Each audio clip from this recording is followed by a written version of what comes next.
today we are going to talk about spirit guides and spirit animals. What are they, how to bring them into your life, and how to interpret what they are saying.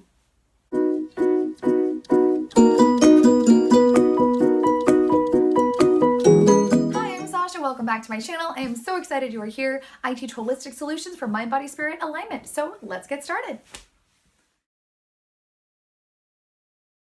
Have you ever wanted a spirit animal and thought it would be really neat to have one? Well, today I'm going to talk about how to connect with your actual spirit guide and your spirit animal and how to interpret what it is they're trying to say to you. When people think of spirit guides or spirit animals, they think that they are actually receiving guidance and wisdom from a very specific person or entity or spiritual being or an animal or whatnot. But what a spirit guide really is, when you ask for a spirit guide to come into your life, you're asking for wisdom, you're asking for insight, you're asking for clarity, you're asking for assistance, you're asking for typically a response, like a yes or a no, to confirm something that you already kind of feel that you may want to or stop doing. And so what happens when you're asking for your spirit guide to assist you, you're basically making a connection with the divine or God or the source or your higher dimensional self. Whatever you want to call it, you're creating a connection. You're creating a connection from your physical self to a celestial self, something that is greater than you, something that can actually help and assist in whatever it is you're trying to achieve.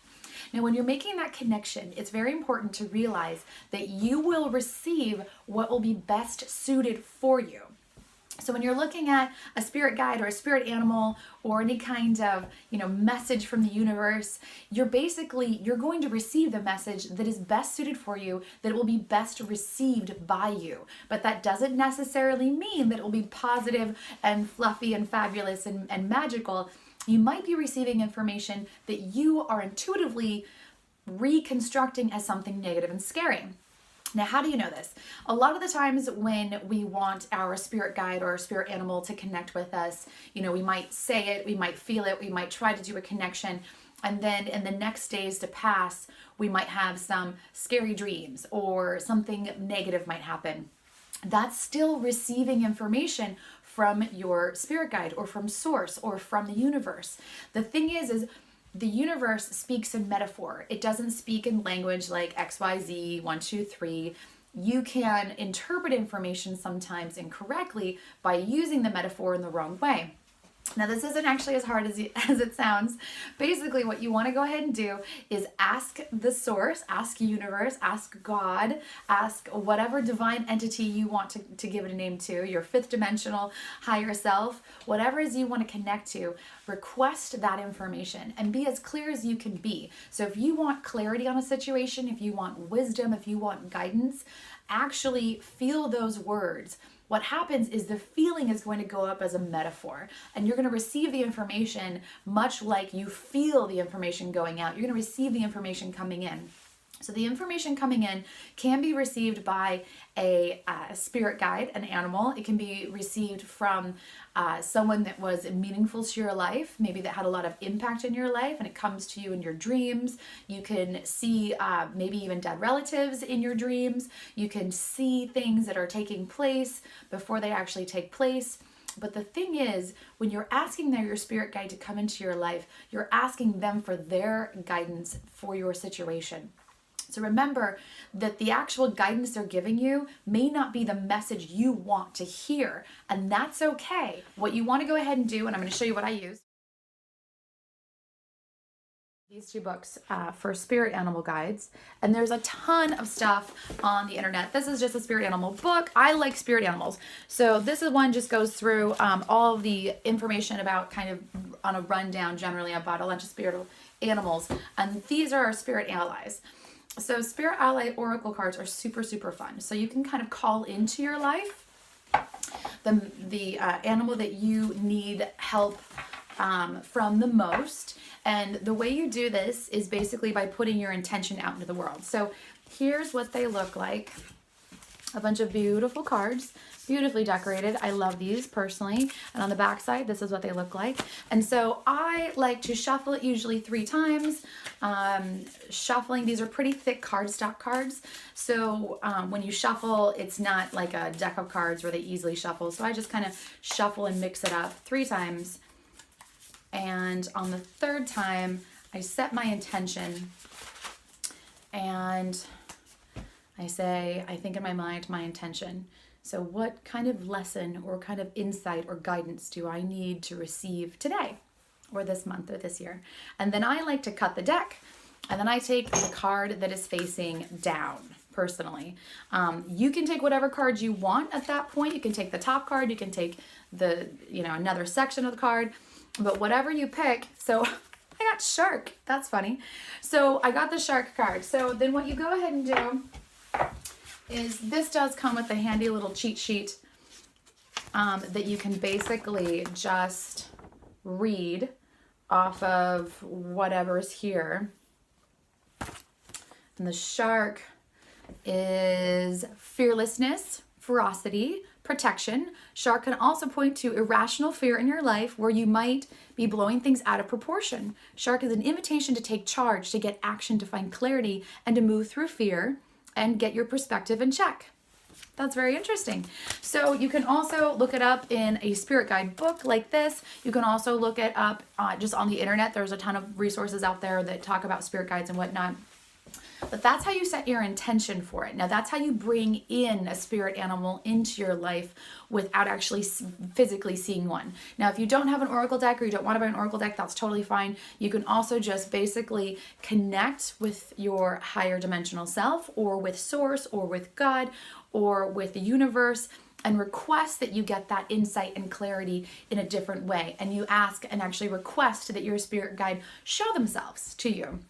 And again, then be receptive, because you may receive a message that is unrelated to what you would actually assume is happening or what you might assume you would receive. So if you ask for a spirit guide and you all of a sudden have a front yard full of bunnies, that's a pretty clear, and I was requesting spirit guides during my situations, that's a pretty clear indication of this is a really unusual situation. So for example, I'm going to give you a quick example, 2 examples in my life where I've had my spirit guides come in.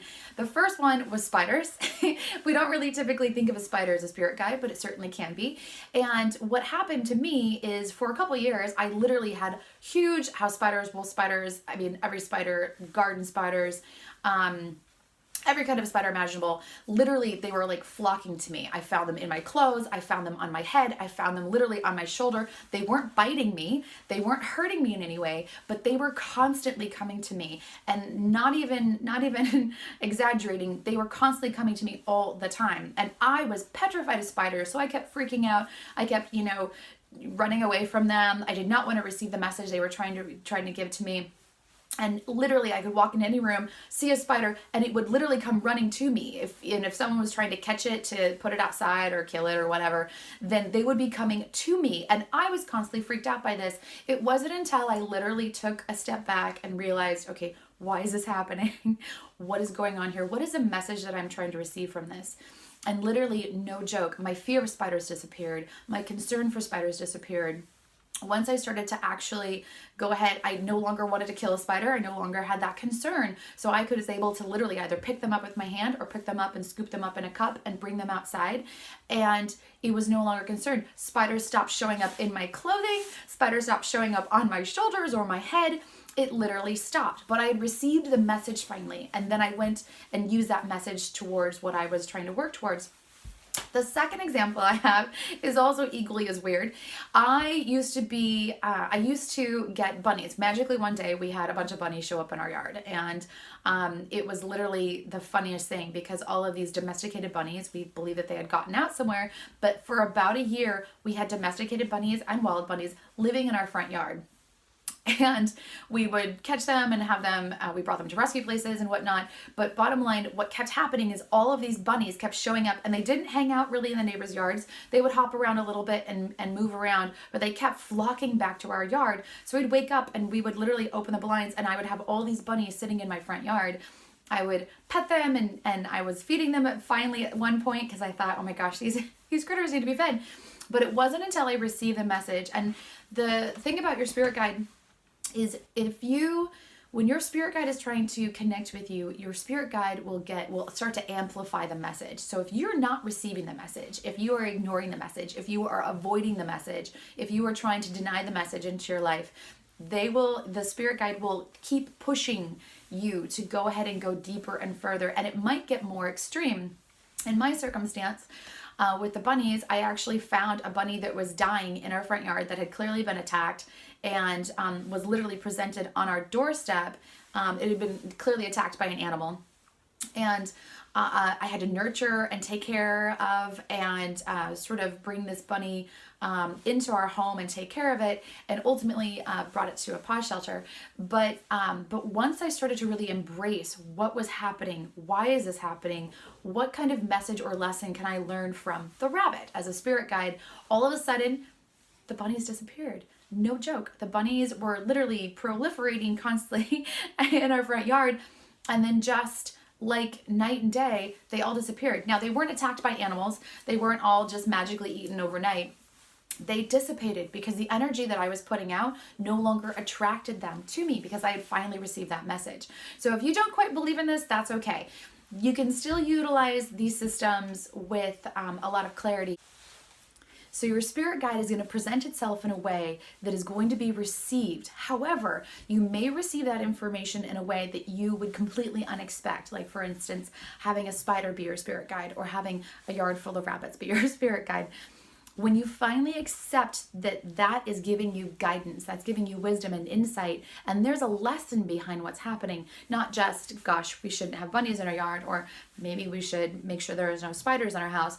The lesson of the way those life sources work in the world, the way they interact with the world, the way their habits and their lifestyles are, that information, that's the message that you're trying to receive. That's the message you're actually ultimately asking for. And so you need to allow the message to be received. And so try to keep prejudice and bias and any kind of assumptions, totally leave those out of the situation, and really be open to the experience of those particular entities, those particular life forces coming into your life and giving you that wisdom that you're actually seeking. Now, conversely, a lot of situations people start to fear and have a lot of anxiety and fear. So the part of your brain that's doing that is your ego part. And your ego part is trying to make a logic of something that is metaphorical, something that is emotion. So when you let your logical side of your brain literally stop trying to assess the situation, and you just allow your feelings to just feel and take in the message, all of a sudden any of that scary anxiety will literally dissipate, literally disappear, because you're no longer trying to rationalize an irrational message. You're no longer trying to find logic in a metaphor or a poem or a feeling. Now you're just trying to understand and allow the message to be received, and then find the lesson behind it. Find how it's going to help you in your life. I hope this really helped. I would love to hear down below if you've had any experiences with spirit animals. I know I love utilizing spirit animals. I personally, I get a lot of spirit animals versus spirit guides, but if you get a lot of spirit guides, definitely comment down below. I always love to hear about that. And have a wonderful day. We'll see you next time.